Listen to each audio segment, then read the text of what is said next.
of Mice of Men. In Chapter 2 of Mice of Men, both George and Lenny arrive at the ranch hoping for work. Candy, one of the workers, introduces the men to the ranch and shows them the ropes. They are interrupted by the boss, who presses Lenny to answer questions, although George had told him otherwise.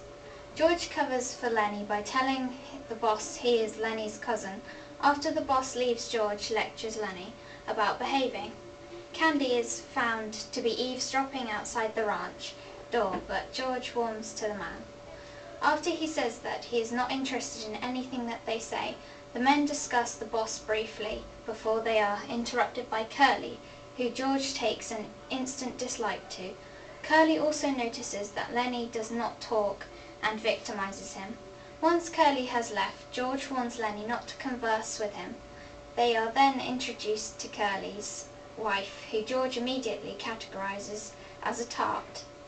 After warning Lenny that Curly's wife is bad news, he decides that he no longer wants to stay. George comforts him and tells him that they cannot leave until they have built up a stake.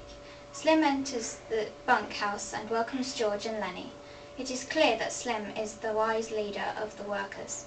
Slim's sheepdog had recently had puppies. Carlson suggests that Candy replaces his old dog with a new puppy. This excites Lenny, as he's always dreamed of having a puppy. He then asks George if he can have one of them. Themes. One of the themes shown in Chapter 2 is companionship. This is shown by the friendship between Lenny and George. George tells Lenny that it is in his best interest not to talk to the boss. However, when this backfires, the boss demands that Lenny speaks. Lenny feels lost and depends on George to cover for him. In panic, Lenny looks up at George for help. This shows that the bond between the two men is brotherly.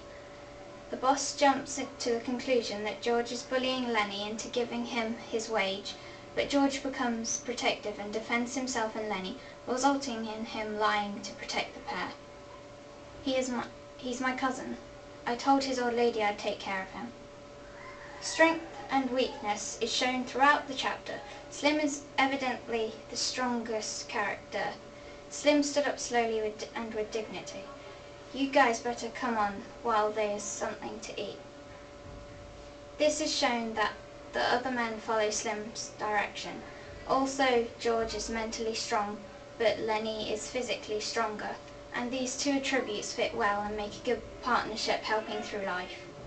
Oh, I ain't saying he's bright, he ain't, but he's a goddamn good worker.